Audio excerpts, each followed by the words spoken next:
Chapitre 12. L'Éternel dit à Abraham: Va-t'en de ton pays, de ta patrie, et de la maison de ton père, dans le pays que je te montrerai.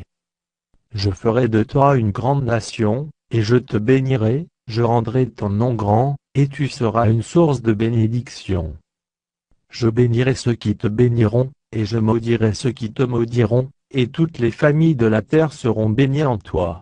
Abraham partit, comme l'Éternel le lui avait dit, et Lot partit avec lui. Abraham était âgé de 75 ans, lorsqu'il sortit de Charan. Abraham prit Saraï, sa femme, et Lot, fils de son frère, avec tous les biens qu'ils possédaient, et les serviteurs qu'ils avaient acquis à Charan. Ils partirent pour aller dans le pays de Canaan, et ils arrivèrent au pays de Canaan. Abraham parcourut le pays jusqu'au lieu nommé Sichem, jusqu'aux chênes de Morée. Les Cananéens étaient alors dans le pays. L'Éternel apparut à Abraham, et dit: Je donnerai ce pays à ta postérité. Et Abraham bâtit là un autel à l'Éternel, qui lui était apparu. Il se transporta de là vers la montagne, à l'orient de Béthel, et il dressa ses tentes, ayant Béthel à l'occident et Haï à l'orient. Il bâtit encore là un autel à l'Éternel, et il invoqua le nom de l'Éternel. Abraham continua ses marches, en s'avançant vers le midi. Il y eut une famine dans le pays, et Abraham descendit en Égypte pour y séjourner, car la famine était grande dans le pays.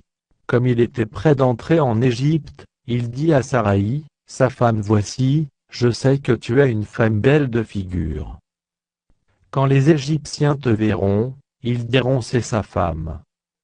Et ils me tueront, et te laisseront la vie. Dis, je te prie, que tu es ma sœur, afin que je sois bien traité à cause de toi, et que mon âme vive grâce à toi. Lorsqu'Abraham fut arrivé en Égypte, les Égyptiens virent que la femme était fort belle. Les grands de Pharaon la virent aussi et la vantèrent à Pharaon, et la femme fut emmenée dans la maison de Pharaon. Il traita bien Abraham à cause d'elle, et Abraham reçut des brebis, des bœufs, des ânes, des serviteurs et des servantes, des ânesses, et des chameaux.